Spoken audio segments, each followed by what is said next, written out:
오늘 함께 나누실 하나님의 말씀은 에베소서 6장 14절에서 17절까지의 말씀입니다. 에베소서 6장 14절에서 17절까지의 말씀입니다.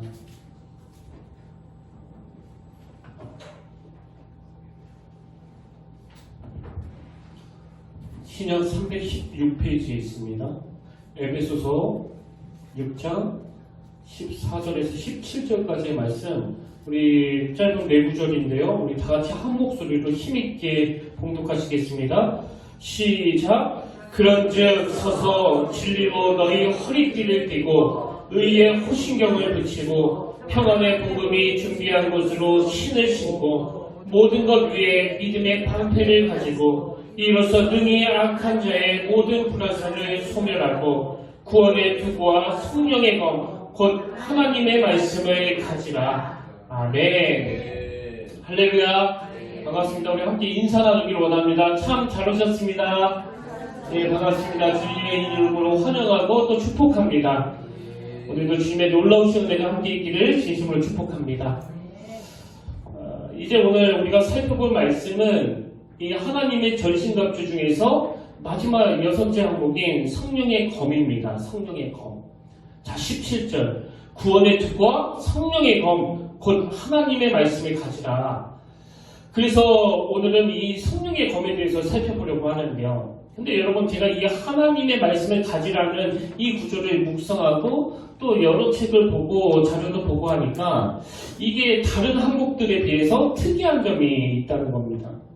그래서 먼저 이 성령의 검이라는 항목과 우리가 지난 시간부터 계속 나누었던 그 5가지 항목들의 차이점을 좀 말씀드리고 싶은데요.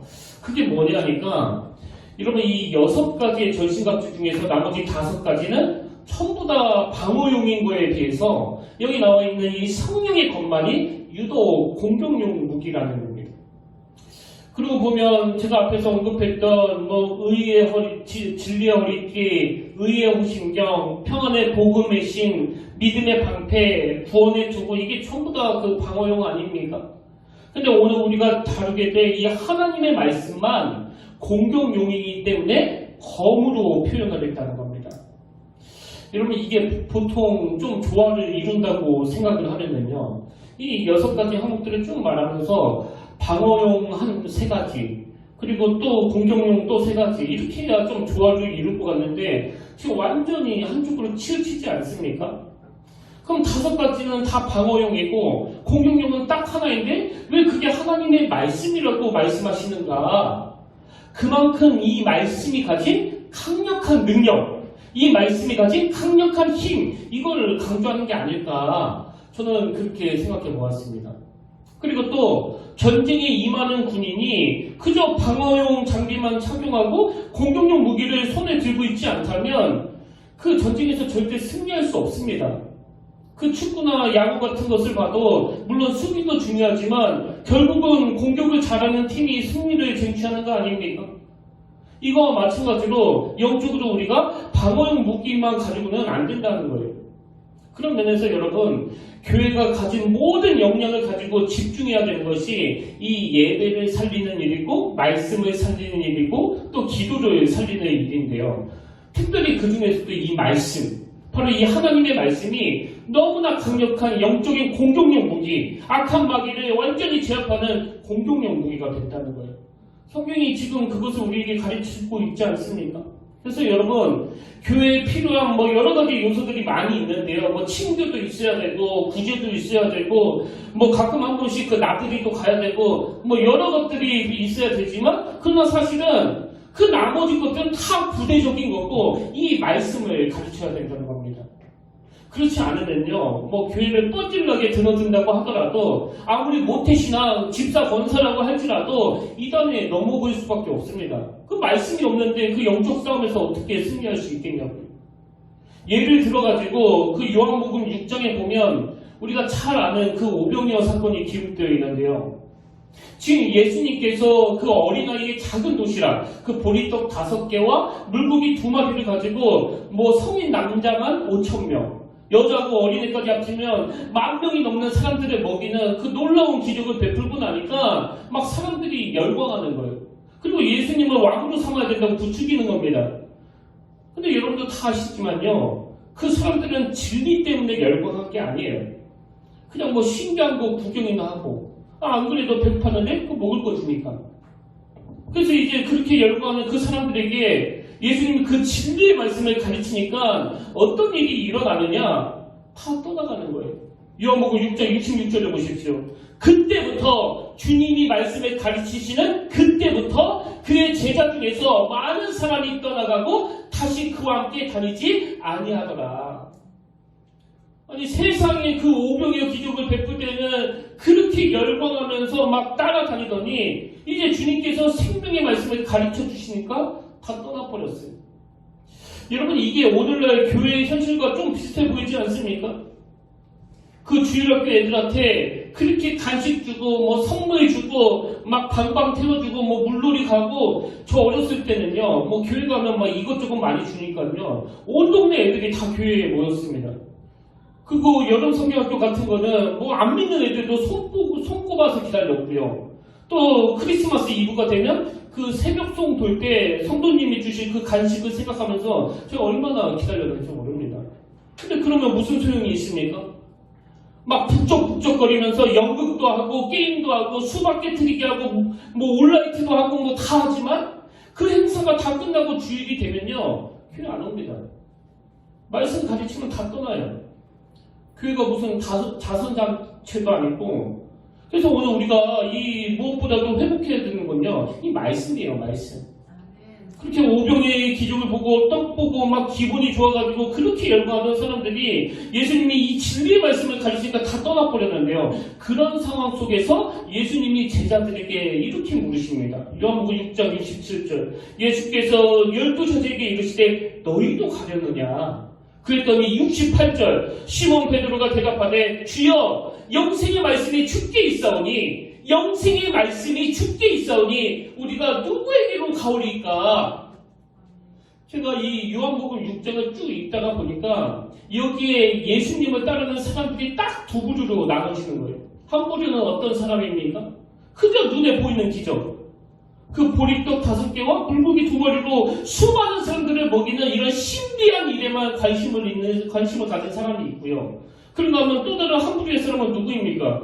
그런 기적을 베푸는 것도 중요하지만 생명의 말씀에 관심이 있는 베드로와 같은 사람.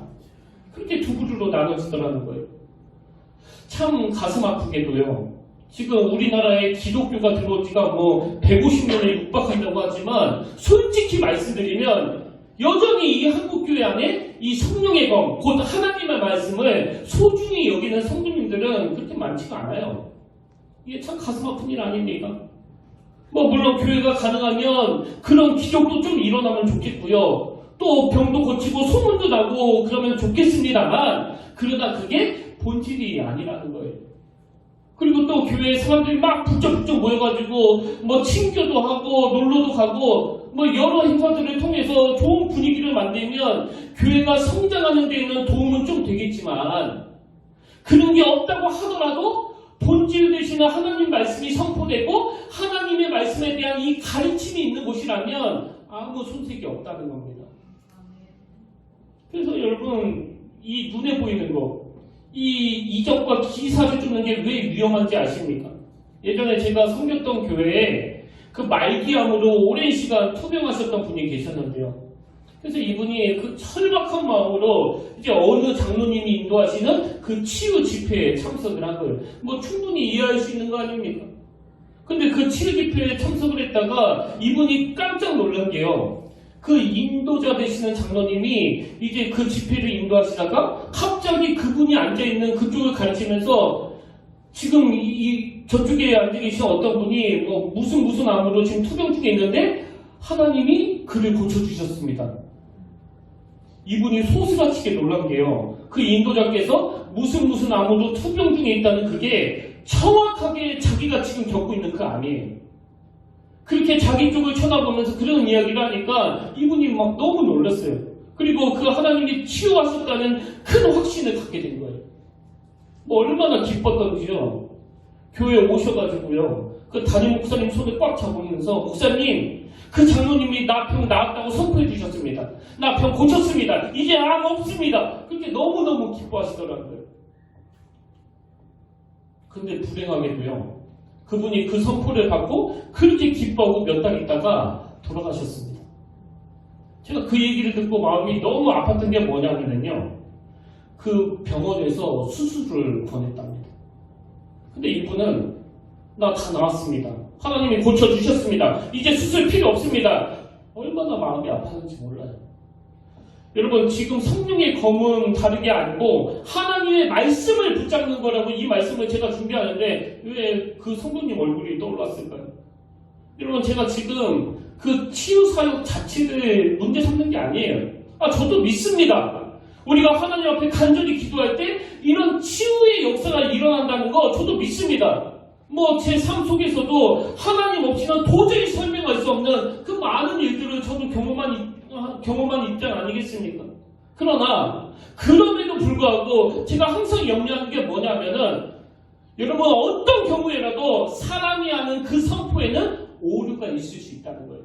어떤 경우에라도 사람의 말을 100% 확신하면 안 된다는 그 이야기입니다.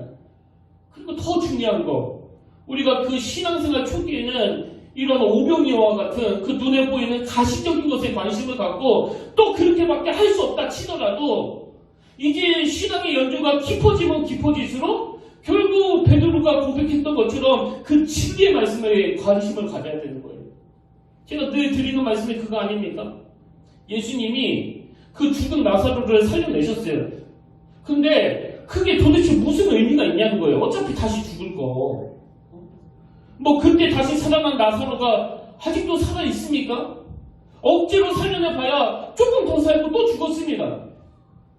그 처음 죽을 때 그냥 그대로 죽었거나 다시 살아나는 그게 영혼과 영혼을 연결하는 하나님 입장에서 그게 무슨 큰일이겠냐고요. 그게 주님이 나사로를 살려내셨다는 것의 의미는 그것이야말로 이 땅에 오신 예수 그리스도께서 하나님의 아들이 되시고 메시아가 되시고 장차 그분이 십자가 지심으로 우리를 구원해낼 생명을 주관하시는 능력자 되시는 것을 확인하는 데 그것이 도움이 될 뿐이에요.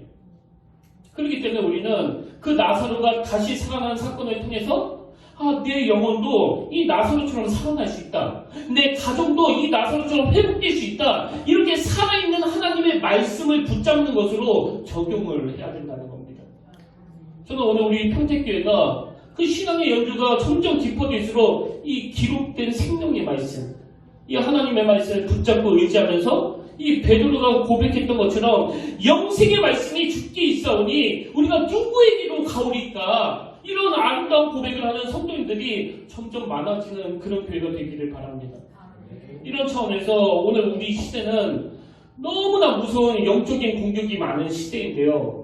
저는 여러분 모두가 다 이 성령의 검, 곧 하나님의 말씀, 이걸 가지고 맞설 수 있는, 늘 밀려만 다니고 수비만 하는 것이 아니라, 물론 수비도 잘해야겠지만 이 하나님의 말씀을 가지고 그 악한 적들을 무너뜨릴 수 있는 이런 말씀의 능력을 다 경험하게 되시길 바랍니다. 여러분, 히브리서 4장 12절에 나오는 이 말씀의 능력을 정말 믿으십니까? 하나님의 말씀은 살아있고 활력이 있어 좌우의 날선 어떤 검보다도 예리하여, 좌우의 날선 어떤 검보다도 예리하여 영과 혼과 및 관절과 골수를 찔러 쪼개기까지 하며 또 마음의 생각과 뜻을 판단하나니. 여러분, 이 말씀은요 조금도 과장이 아닙니다. 예를 들어가지고 기독교 2000년 역사 가운데 그 위대한 종교개혁가 마틴 루터, 우리 생각에 이분은 타고나기를 거의 전사로 타고난 것 같지만 사실은 그렇지 않습니다. 제가 어느 글에 보니까 젊은 시절에 이 루터는요 얼굴이 늘 수심이 가득한 우울한 청년이었다는 거예요.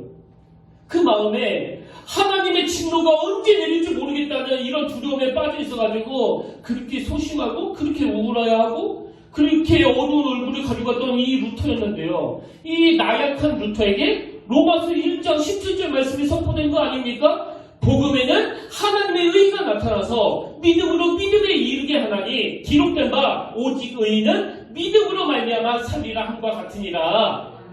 이 살아계신 하나님 말씀이 좌우의 날선 어떤 것보다도 예리하게 그의 심령 골수를 찔러 쪼개기까지 그 마음에 타고 들어가니까 세상에 그 나약하고 우울해 보이던 루터가 뭐 세계 역사를 바꿔놓은 거 아닙니까? 뭐 루터뿐만이 아닙니다. 여러분, 오늘 우리가 기왕 예수 믿는데 이런 말씀으로 무장하고 이 말씀의 능력을 경험하면서 살아가기 위해서는 자꾸 그 엉뚱한데 오병이 여기 저거 어떻게 일어나지? 이런 게 아니라 생명의 말씀. 그래서 베드로처럼 영생의 말씀이 죽게 있사오니 우리가 누구에게로 가오리까? 참 말씀을 묵상할 때 행복하고 말씀 속에서 기쁨을 발견하고 그 말씀이 능력이 되어서 그 악한 것들이 함부로 공격할 수 없게 만드는 이런 중심이 딱 서 계시는 믿음의 성도님들 되시길 바랍니다. 그래서 저는 오늘 이런 맥락에서 이제 이 본문 말씀으로 중심으로 해서 이 능력의 말씀을 우리가 잘 사용해야 될 거 아닙니까? 그래서 제가 이 말씀의 검 사용법 이런 제목으로 이게 2가지 정도 그 사용법을 나누려고 하는데요. 여러분, 말씀의 검 사용법 첫 번째가 뭐냐? 성령님을 의지하며 사용하기. 무슨 의미인지 짐작이 되시죠? 자, 본문 에베소 6장 17절에 다시 보십시오. 구원의 투구와 성령의 검, 곧 하나님의 말씀을 가지라. 여러분, 여기 보니까 지금 하나님의 말씀을 성령의 검이라고 그렇게 표현을 했는데요. 왜 하나님의 말씀이 성령의 검입니까? 대답 간단합니까? 지금 왜 하나님의 말씀이 성령의 검이냐? 그건요, 성령님께서 하나님의 말씀으로 우리를 인도해 주시기 때문입니다. 그래서 오늘 제가 여러분들이 성경을 읽으실 때 한 가지 지침을 드리고 싶은데요. 여러분, 성경을 읽으시기 전에 반드시 먼저 기도하고 읽으셔야 돼요. 기도하실 때 특별히 성령님께 간구의 기도를 드리셔야 됩니다. 성령님, 저는 너무나 미련한 인생입니다. 저는 아무리 이 말씀을 읽어도 이 깊은 영적인 진리의 말씀을 깨달을 수 없는 인생입니다. 그래서 제가 이제 성경을 펴고 말씀을 읽을 때 성령님 저에게 지혜를 주시기를 원합니다. 이 말씀의 의미를 잘 깨달아 알 수 있도록 분별력을 허락해 주시길 원합니다. 그렇게 말씀을 읽기 전에 반드시 성령님의 도우심을 구하시고 읽으셔야 됩니다. 예수님께서도 이 성령님의 인도하심의 중요함을 여러 번 반복해 강조해 주셨는데요. 예수님이 이런 말씀하십니다. 자, 요한복음 14장 16절. 내가 아버지께 구하겠으니 그가 또 다른 보혜사를 너희에게 주사 영원토록 너희와 함께 있게 하리니 그는 진리의 영이라. 그는 진리의 영이라. 여러분, 보혜사 성령님이 우리 곁에서 우리를 도와주시는 분으로 계시면요, 전방위로 막 도움을 받을 게 뭐 너무너무 많겠지만 오늘 예수님은 그 중에서 성령님은 진리의 영이라는 겁니다. 그래서 여러분, 내주하시는 성령님을 잘 알지 못하고는요, 또 그 진리의 영 되시는 성령님께서 말씀을 깨우쳐 주시는 그 지혜를 덧입지 않으면 그 성경 100번 읽어도 뭐 아무 소용이 없습니다. 고린도전서 2장 10절의 세번역 성경으로 보십시오. 하나님께서는 성령님을 통해 그 비밀을 우리에게 알려주셨습니다. 아니, 성경 자체가 성령님의 영감으로 쓰여졌기 때문에 성령님의 영감으로 풀어있지 않으면 아무 소용이 없습니다. 그 옛날에 우리 학교 다닐 때 그 수학의 정석, 이 수학에 워낙 약했던 저이기 때문에 그 책을 막 엄청나게 풀었던 기억이 나는데요. 여러분, 그 수학의 원리를 다 통달한 상태로 읽지 않으면요, 뭐 그거를 100번 읽어도 안 읽는 거랑 똑같습니다. 마찬가지로 수학 문제를 잘 풀기 위해서 그 원리를 먼저 파악하는 게 중요하다면 우리가 진리의 영 되시는 그 성령님께 은혜를 구하면서 성령님의 도우심을 받아 성령님의 인도하심을 따라 읽어야 된다는 거예요. 제가 이 말씀을 준비하다가 뭐 예전에도 말씀드렸지만 제 삶을 쭉 돌아보면은요, 정말 눈물이 나는 게 30대 때 그 사업을 준비하고 있었던 저에게 그 하나님이 갑자기 제 마음에 소명을 주신 거 아닙니까? 너 지금 뭐하니? 응? 너가 저 어려운 시절을 보내고 있는 그 청소년들을 섬기고 도와야 될 거 아니냐?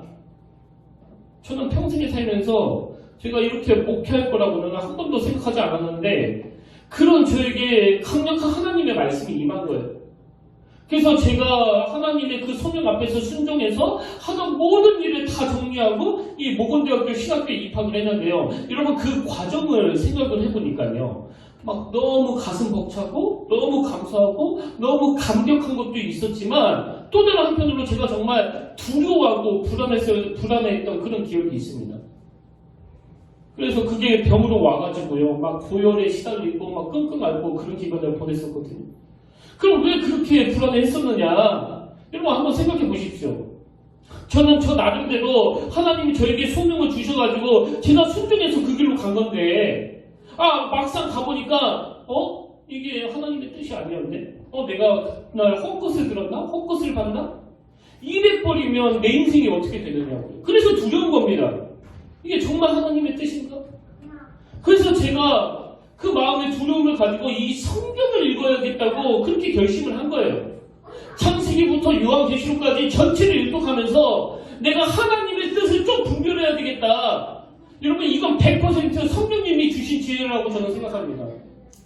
그 당시 제 머리에서는요 그런 생각이 나올 수가 없습니다. 그 어린 생각으로는. 그래서 성경을 펴서 창세기부터 요한계시록까지 쭉 읽는데요. 여러분 제가 성경을 읽게 된 게 교회에서 당신 성경 읽독해라 그래서 읽는 게 아니고요. 내 장래가 달려있는 문제니까 얼마나 절박하게 그 은혜를 구하면서 읽었겠냐고요 제가. 그리고 그렇게 쭉 읽어가다가 하나님이 제 마음에 그 확신을 주셨기 때문에 제가 지금까지 이 길로 가게 된 거 아닙니까? 그 확신도 없는데 제가 그 모든 것을 다 내려놓고 어떻게 포기할 수 있었겠냐고요. 그리고 저는 사역하는 내내 이런 두려움이 휩싸일 때마다 계속 성경에 있는 거예요. 여기 평택교회에 와서도요. 처음에 한 2달 정도 되니까 제 마음에 이 교회를 내가 어떻게 도대체 감당할 수 있지? 이런 두려움이 막 몰려드는 거 아닙니까? 그래서 오죽하면 그 교회 통장이 다 돼가지고 이제 새로 발급을 받아야 되는데 겁이 나가지고 두려워가지고 이게 또 내 몫이 될까봐 제가 통장을 바꾸지도 못했습니다. 근데 여러분 제가 오늘 이 말씀을 준비하다가 너무너무 가슴이 뜨거웠던 것은 제가 이 목회길에 접어든 지가 벌써 13년째거든요. 13년. 지난 13년 내 인생은요. 컴퓨터가 자로 잰 듯이 가르쳐주는 그 길로 간 것만 같아요. 단 한치의 오차가 없었습니다. 이렇게 어리버리한 제가 아무것도 준비가 안 된 제가 당장 날 받아주는 곳이 없어서 이 교회 저 교회 막 기웃거리던 걸로 시작한 이 어설프기 짝이 없는 저의 목회길이었는데 지난 13년은 너무나 정확하게 한치의 오차도 없이 성령님의 인도하심이 바로 이런 거예요. 성경 말씀이 성령님의 도우심으로 덧씌워질 때 거기에 온전한 하나님의 인도하심이 나타나게 되는 줄로 믿습니다. 그래서 요한복음 16장 13절 그러나 진리의 성령이 오시면 그가 너희를 모든 진리 가운데로 인도하시리니 이 말씀을 믿는 정도가 아니라 여러분 인생길 가운데 늘 누리면서 경험하면서 맛보시면서 살아가시는 믿음의 성도님들 되시길 바랍니다. 그런가 하면은 말씀의 검 사용법 두 번째가 뭐냐? 묵상하고 실천하며 연마하기. 여러분 이 연마라는 말 아시죠? 제가 사전에 찾아보니까 이 연마라는 단어를 이렇게 설명하더라고요. 학문이나 기술 따위를 힘써 배우고 닦음. 하나님의 말씀도 마찬가지예요. 17절 말씀을 다시 한번 보십시오. 구원의 투구와 성령의 검, 곧 하나님의 말씀을 가지라. 여러분 여기 나와 있는 하나님의 말씀 할 때 말씀을 보통 그 2가지 단어로 설명하거든요. 그 하나가 여러분이 잘 아시는 로고스라는 단어이고요. 그런가 하면 이 말씀이라는 단어가 레마라는 단어로 사용될 때가 있는데 제가 어느 자료에 보니까 오늘 본문에서는 하나님의 말씀인 이 로고스가 레마라는 단어로 변화된 거라는 거예요. 이게 무슨 말인지 제가 그 설명을 그대로 읽어드릴게요. 한번 잘 들어보십시오. 성경은 하나님의 계시를 기록한 것입니다. 이것은 헬라어로 로고스입니다. 로고스인 성경은 창세기부터 요한계시록까지의 일반적인 말씀인 것입니다. 로고스는 우리 모두에게 주어진 말씀으로서 하나님의 약속과 진리를 깨닫게 해줍니다. 그런데 성경을 읽다가 나에게 특별한 감격과 감동을 주면서 바로 지금 나에게 하신 말씀이다라는 확신이 들 때가 있습니다. 그것은 똑같은 하나님의 말씀이지만 잘 들어보세요. 그것은 똑같은 하나님의 말씀이지만 로고스가 성령의 능력으로 레마로 변한 것입니다. 레마가 바로 하나님이 나에게 주시는 응답의 말씀입니다. 그러므로 우리가 하나님에 대해 알기 원한다면 기록된 말씀인 성경은 날마다 읽어야 됩니다. 이게 바로 묵상 아닙니까? 기록된 말씀인 성경은 날마다 읽어야 합니다. 그리고 성경을 읽고 듣는 중에 기도하면 성령이 그것을 나에게 주시는 레마로 만들어 주십니다. 그래서 여러분 흔히들 이 로고스와 레마의 차이에 대해서 로고스는 객관적인 진리의 말씀이다. 또 이 우주 전체가 이렇게 가변적이고 혼란이 많은 이 시대, 이 세상에 흔들리지 않는 중심을 잡아주는 그런 객관적인 진리 차원에서의 말씀을 강조할 때 이 로고스라고 설명을 하고요. 그 다음에 여기에 반해가지고 이 레마라는 단어는 주관적인, 자기에게 특별한 은혜로 다가오는 말씀, 이게 레마이다. 이렇게 설명을 많이 하거든요. 근데 저는 이 말씀을 어떻게 적용하기를 원하는가 하면은 너무나 이 로고스는 이렇고 레마는 이렇고 딱 구분을 짓는 그건 좀 위험해요. 왜냐하면 이 로고스를, 이 레마를 내가 경험해야만 무슨 진리인 것처럼 갚아버리면 그건 명백한 오류거든요. 그래서 저는 하나님의 말씀을 레마와 로고스로 구분해서 설명하기보다는 큰 그림으로, 이 하나님의 말씀은 객관적으로 너무나 혼란이 많고 가변적이고 변동이 많은 이 세상과 우리 인간들에게 흔들리지 않는 중심을 잡아주는 차원에서의 말씀인 동시에 그 모든 말씀이 진리의 말씀이지만 주관적으로 유난히 내게 더 은혜가 되는 말씀이 있는데 이 객관적이고 주관적인 말씀의 은혜를 동시에 받아들이는 게 필요하다. 저는 이렇게 여러분에게 적용해서 설명을 드리고 싶습니다. 그래서 여러분, 신구약 성경 어떤 말씀이라도 내게 필요하지 않는 말씀이 없고요. 모든 말씀이 내게 능력을 가져다주고 혼란이 많은 이 시대에 중심을 가져다주는 말씀인데 그 중에서도 아까 그 마틴 루터처럼 그렇게 혼미했던 루터가 로마서 1장의 그 말씀을 읽음으로 그 중심을 확 잡아주는 것처럼 주관적으로 자기에게 은혜가 되는 이런 말씀도 필요하다는 그런 이야기예요. 그래서 여러분 지금 너무나 많은 죄책감으로 막 우울증에 걸려가지고 막 병원을 막 들락날락거리고 또 약을 먹는 어떤 자매가 갑자기 그 로마서 8장 1절 2절 그러므로 이제 그리스도 예수 안에 있는 자에게는 결코 정죄함이 없나니 이는 그리스도 예수 안에 있는 생명의 성령의 법이 죄와 사망의 법에서 너를 해방하였습니다. 이 말씀 앞에 막 눈물이 쏟아지면서 하나님 앞에 은혜를 구하는 기도가 터져나오면서 그날 그 시로 마음의 죄책감과 조기감이 다 사라져 버렸습니다. 이런 간증은요 이로 말로 다 할 수 없이 많습니다. 그런가 하면 참 한 가정을 책임지는 가장 입장에서 늘 패배감에 시달리고 그 무기력함에 괴로워하던 어떤 남자 성도님이 어느 날 갑자기 로마서 8장 37절 그러나 이 모든 일에 우리를 사랑하신 이로 말미암아 우리가 넉넉히 이기느니라. 이 말씀 한 구절로 인해가지고 벌떡 일어나는 셈을 얻게 됐다. 이렇게 고백하신 분들도 꽤 많습니다. 근데 이게 참 딜레마 아닙니까? 어떤 분은 이렇게 하나님의 말씀이 너무나 생생하게 살아있는 활력이 있어 꿈틀꿈틀거리는 능력의 말씀으로 자기에게 다가오는데 어떤 분은 그렇게 오래 교회를 다니면서도 아이고 이 성경만 읽으면 왜 이렇게 졸리지? 또 이 성경이 나한테 뭐가 유익이 되는지 모르겠다고. 또 하나님이 내게 주신 레마는 하나님이 내게 주신 사명은 이 말씀밖에 없기 때문에 나는 다른 일 아무것도 못합니다. 이런 분이 계시는데요. 그게 왜 그런지 아십니까? 길이 안 나서 그래요. 길이 안 나서. 제가 일주일에 한 3번 이상은 저희 어머니랑 통화를 하거든요. 어떨 때는 하루에 2-3번씩 통화할 때도 있는데요. 이상하게 저희 아버지하고는 통화를 잘 안 하게 되더라고요. 그래서 제가 왜 저희 어머니하고는 통화를 자주 하는데 아버지하고는 잘 안 하지 생각해보니까 그 길이 안 나는 거예요. 길이. 저 어릴 때부터 아버지는 늘 저 잘 때 나가시고 저 잘 때 들어오시고 그것이 계속 오래 지속되다 보니까 이 친밀감이 별로 형성이 안 되는 거예요. 그러다 보니까 어머니하고는 자주 통화하고 살갑게 지나고 교제하고 이러는데 아버지하고는 무슨 특별한 날에만 통화하고 또 통화를 해도 별 말씀도 안 하세요. 뭐하냐? 밥 먹었냐? 무슨 일이냐? 그러면 저는 딱 세 마디만 하면 돼요. 네, 네, 네. 대답 세 마디만 딱 끝나는 거예요. 여러분, 성경 말씀이요, 어떤 분에게는 내게 너무 친숙한 이 로고스의 말씀으로, 너무나 내게 포괄적인 진리로, 너무나 경외감이 생기는 말씀으로, 때로는 이 레마의 말씀으로, 세미한 음성으로 내 마음을 만져주시는 그런 말씀으로 누리는 분들은요, 그 말씀과의 교제가 잘 이루어졌기 때문이에요. 길이 잘 났기 때문입니다. 그래서 제가 아까 전에 이 말씀의 검 사용법 두 번째를 설명하면서 첫째 묵상하고 둘째 실천하면서 이것들을 연마해 나가야 된다고 말씀드리지 않았습니까? 그래서 여러분, 이 말씀을 묵상해야 된다는 거예요. 말씀을. 길이 나기 위해서는, 말씀이 서먹해지는 걸 막기 위해서는, 또 이 로고스의 말씀이 나에게 주시는 말씀, 그 레마가 되기 위해서는 말씀과 내 심령 사이에 길이 나야 되는데, 그게 바로 그 도구가 묵상이에요. 묵상.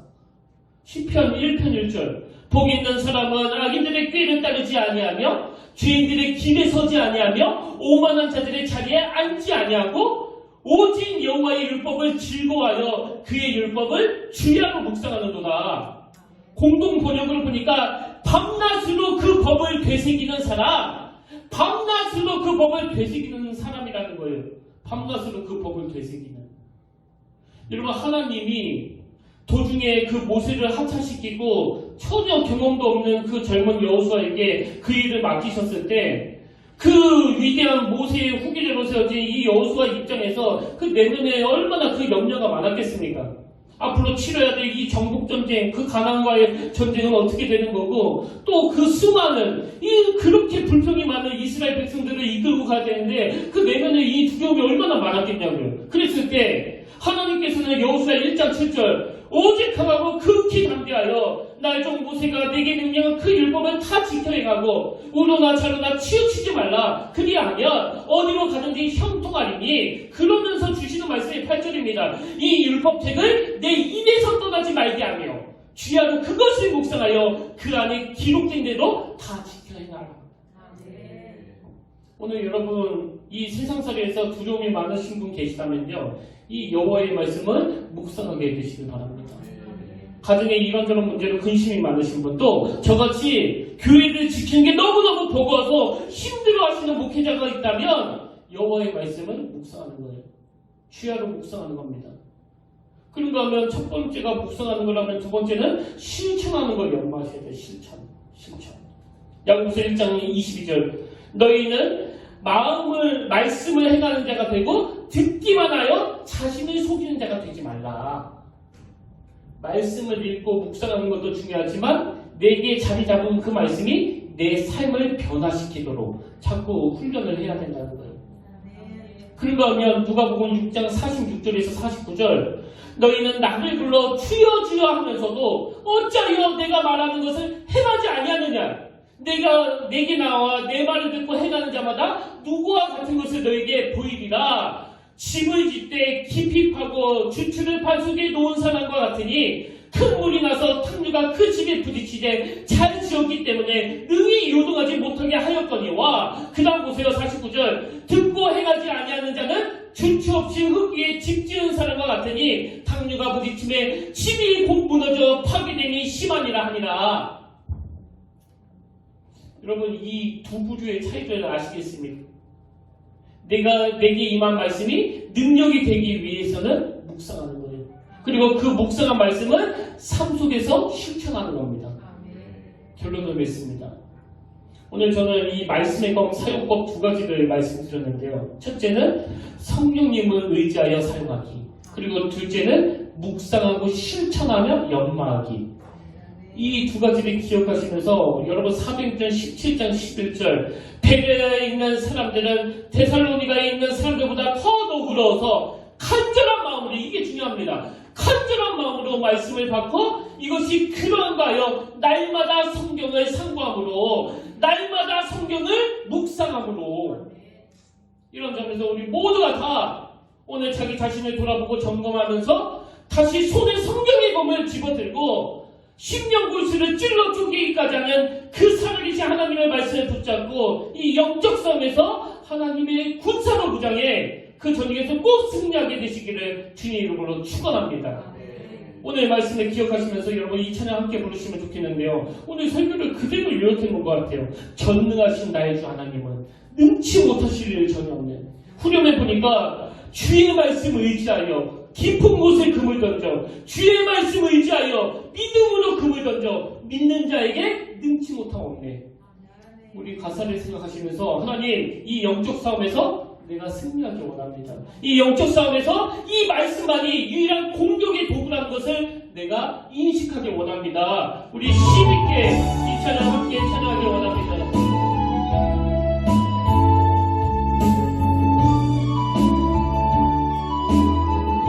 전능하신 나의 주 하나님은 전능하신 나의 주 하나님은 능치 못하실 일 전혀 없네. 우리의 모든 강글로 우리의 모든 생각로 우리의 모든 꿈과 모든 소망로 신실하신 나의 주 우리의 모든 괴로움을 닦을 수 있네. 불가능한 일 행하시고 지극한 일을 일으키시니 그를 이길 자는 없네. 주의 말씀을 의지하여 깊은 곳에 그를 던져 오늘 그가 놀라운 일을 이루시는 거라. 주의 말씀을 의지하여 믿음으로 그를 던져 내가 자에게 능치 못한. 우리 다시 한번 찬양합니다. 전능하신 나의 주 하나님은 능치 못하실 일 전혀 없네. 우리의 모든 강글로 우리의 모든 생각로 우리의 모든 신실하신 나의 주 신실하신 나의 주 하나님은 우리의 모든 괴로움을 닦을 수 있네. 불가능한 일 행하시고 죽은 자를 일으키시니 그를 이길 자는 없네. 주의 말씀 의지하여 깊은 곳에 그를 던져 오늘 그가 놀라운 일을 이루시는 거라. 주의 말씀 의지하여 믿음으로 그를 던져 되는 자에게 능치. 우리 다시 한번 주의 말씀 의지하여 주의 말씀 의지하여 깊은 곳에 힘을 던져 오늘 그가 놀라운 일을 이루시는 거라. 주의 말씀 의지하여 믿음으로 힘을 던져 되는 자에게 능치 못하옵네. 아멘. 살아계신 하나님 아버지, 오늘 우리가 너무나 많은 공격 앞에 처해 있는 게 사실이지만 새 힘을 공급해 주시는 그 하나님을 의지하며 내가 이런 것들 때문에 주저하지 않겠노라고, 무너지지 않겠노라고 선포하며 다시 한번 힘을 얻어 달려가겠노라고 결단하기를 원합니다. 주님 인도하여 주시옵소서.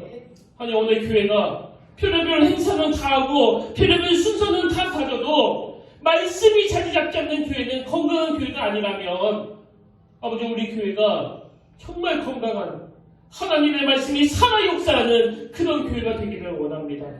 그러기 위해서 오늘 우리에게 주신 이 생명의 말씀을 소중히 여기지 못한 줄을 깨닫게 하시고 우리에게 약한 적들을 대항하라고 유일하게 주신 그 공격용 하나님의 말씀을 잘 사용하지 않는 죄를 용서해 주시기를 원합니다.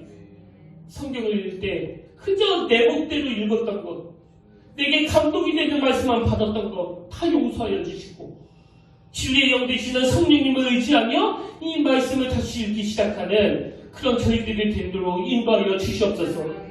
그래서 하나님의 말씀으로 참 유무상통하는 친밀감이 회복되는 그 하나님의 마음을 헤아려드리고 하나님의 뜻을 분별할 수 있는 이런 은혜를 말씀을 통해 공급받게 하여 주시옵소서.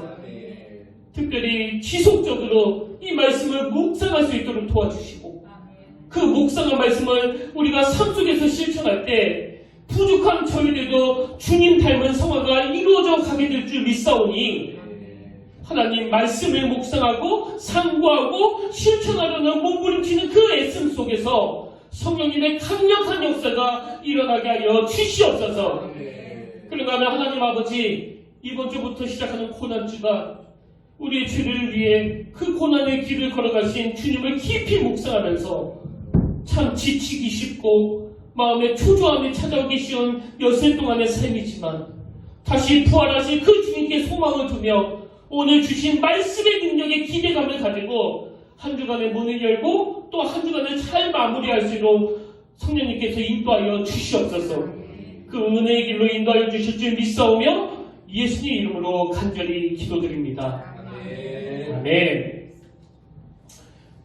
다음 주일은 우리가 그 부활주일로 드리는데요. 부활주일을 위해서 우리가 준비할 게 있죠. 우리 성만찬도 있고 우리가 함께 부활주일을 위해서 기도로 준비하시는 여러분들 되시길 진심으로 축복합니다. 우리 이제 다 자리에서 일어나셔서 성령님이 마지막 때에 우리를 위해서 일하신다는 그 확신을 가지고 파송찬양으로 이 찬양을 마지막 날에 내가 나의 영으로 우리 한마디 한마디의 그 전투력을 가지고 선포하시면서 이 시간 하나님의 은혜를 갈망하면서 함께 찬양하기를 원합니다.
주의 영이 나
하나님의 말씀은 살아있고 활력이 있어 좌우의 날선 어떤 검보다도 예리하여 혼과 영감이 관절과 골수를 찔러 쪼개기까지 하며 또 마음의 생각과 뜻을 판단하나니 하나님, 이 살아계신 하나님의 말씀의 능력이 내 삶 속에, 내 가정 속에, 내 어린 자녀들에게 작동되는 은혜를 허락해 주시기를 원합니다.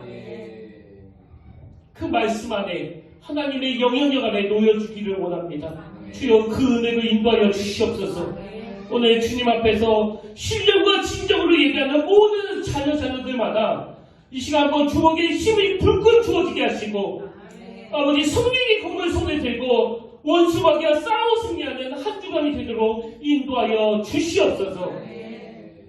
이제는 우리 주 예수 그리스도의 은혜와 하나님 아버지의 타함없는 사랑과 성령님의 감동, 감화, 위로교통 충만하심의 역사가 오늘 우리에게 주신 유일한 공격력 무기 그 성령의 검, 곧 하나님의 말씀을 가지고 실질적으로 내 삶에서 살아 역사하시는 능력의 말씀을 경험하기 원하는 모든 죄자들 머리 위에 지금도 영원토록 함께 하시기를 간절히 축원하옵나이다.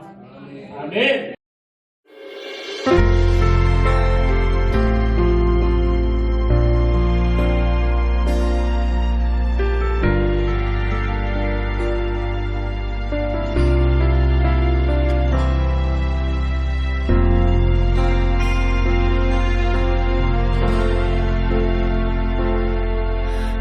서 있는 이곳에서 높임을 받으소서. 내가 밟는 땅 주님의 땅이니 하늘이 주의 이름 높이 올리며 넓은 바다가 주를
받으소서.